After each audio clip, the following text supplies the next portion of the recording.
So, first things first, guys. How are you? We're doing great We're today doing great. in Amsterdam. Yeah, nice to be here again. Okay. Well, before we talk about the new album, I'd like to go back quickly. How do you look back on the past 5 years after having made this album? Oh, past 5 years were a roller coaster ride. It was, yeah. When we look back, you know, like in 2010, we released the first album with Noémie Wolfs. Mm-hmm. That immediately, like, you know, had a lot of success. Then the year after, we were already touring with a whole orchestra. We did that. Then after that, we made another record, and before you know it, you know, time goes so fast that, like I said, it was like a roller coaster ride. It was like it was a thrilling but really fast ride. Well, we didn't do anything else than making records and touring in a way. That's all we did in these years. Eh? Then again, But that's fun. That's our Wonderland, isn't it? It's touring and making records. So, do you like to have some time off at certain points, or? Oh, but sometimes we do have time off, you know, like. But even time off for me is never really time off. It's like, you know, you're always thinking. You're always like thinking about new songs, new music, new collaborations, whatever. So even in spare time, sometimes my wife needs to say like, Alex, now we're going on a holiday and now we're not gonna talk about music. And I'm like, okay, yeah, that's true. There is a life next and besides music, so it is true. But you know, like, it was quite a hectic time. But I've got to say, it were like 5 really cool years, you know, and it's. We started flying, you know, like we started really like with a quick start flying in '96, and the last 20 years like we're just like one big fast roller coaster ride. And when, I think it was 2008 when Geike left, you said it was kind of the end of a chapter. Yeah. Did last year feel like that as well? Yeah, definitely. The fact that we parted with Noémie, you know, like it was different because Geerts really left, you know, like it wasn't our choice. Right. With Noémie, it was like, you know, really a mutual decision. So, but it was definitely, it felt like a chapter that was written, but we still felt like the book wasn't finished. There was still another chapter to tell. Right. So that's why we immediately started working on this new album. And we, you know, like always, we had like lots of ideas and immediately kind of like had the idea of like a couple of tracks that we really already for years wanted to release, but we never could release because we had a female singer. So the male songs on this album were like really the starting point for the album. What was the oldest song then that you already had? The oldest song on the album is it's 2 songs. It's "Moving" and "God's Gift." They were written, I think, in 2002 or 2003. I wrote them with Felix Howard, with the guy who's singing them. Okay. And they were intended for us, but we tried them out with Geerts. We tried them with different singers, and it never worked because there are tracks where the guitar parts in the tracks are so important, you know. And you can't transpose these parts, you know, like they're like open chords on the guitar and it sounds wicked. But from the moment if you would play it a bit higher up, you know, it would loses all its cool. So quite fast, after they were written, we were like, you know, putting them in somewhere, you know, like aside, in a vault.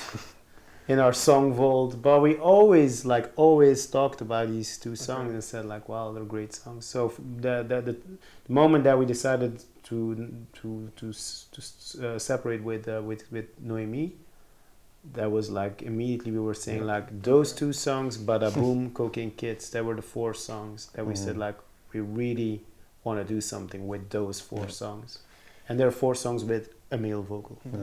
And well, you say that the departure with Noémie was a mutual decision. Was it a surprise in a sense that it didn't work out? No, it wasn't a surprise. To be honest, although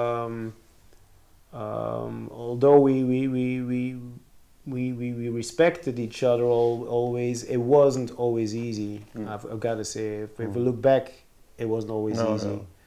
No. But then again, you know, like it was really interesting creatively. Sure.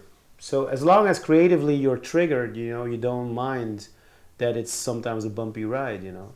But when it's a bumpy ride and creatively you're like really thinking in a different direction, then it becomes obvious that that you should part, because then there's no then you don't want to put all that energy in something where creatively nothing is happening. So so it was something that really, like, it wasn't also something that happened from one day to the other. It was really like, you know, took a couple of years to make that decision. Now you have to make sure that the band is not in danger, because I think for me and Alex, the band is very important. Yeah, I mean, like that's the starting point from everything, and that came in jeopardy at that point, the band, because if you really stick together then and you don't get along, then the band can get in danger, and we didn't want to do that, because our band, well, is our baby, and we want our baby has to be safe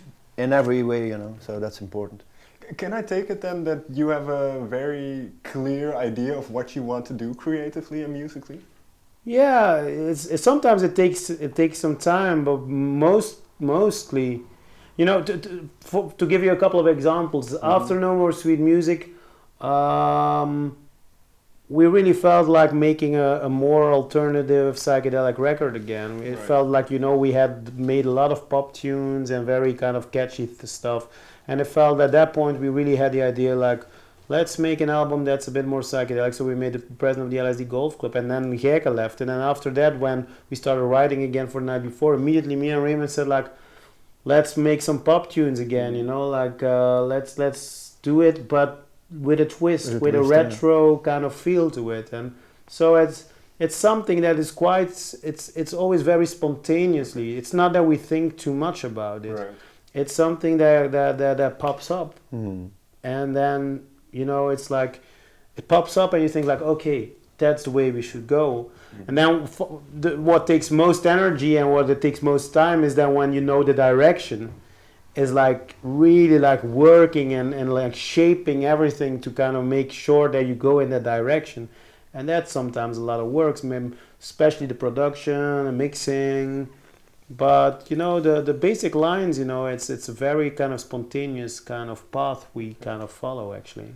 Yeah, when things are supposed to happen, they will happen. You know what I mean? Like they come to you and then you do it. Like the same with the two songs I just mentioned, God's Gift and Moving.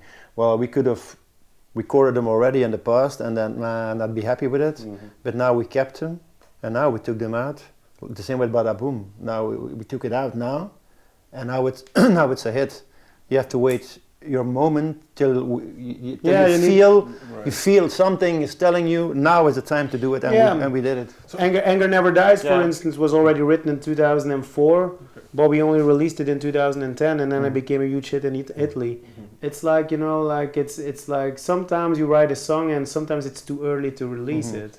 Sometimes you have to wait, and that's the cool thing about being 20 years in this kind of like in this trade, is like that you can do that, you know. You can write songs, and you write a lot of songs, and sometimes there's a couple of songs that kind of like, you know, wait and just lie there.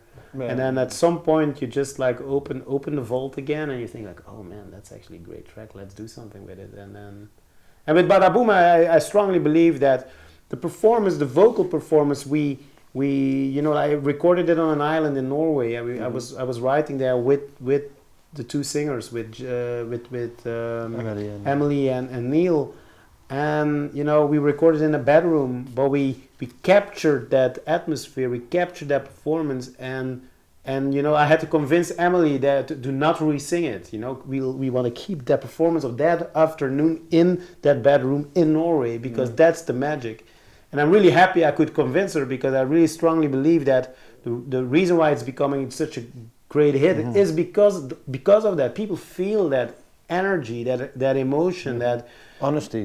that Whatever, honesty. yeah. There was also no pressure because they were just singing it as a demo, you know. Sure. It wasn't meant to actually be released, but then you can just get this kind of spontaneous, kind of really relaxed kind of feel that you can record without, they didn't really know it was the final take, so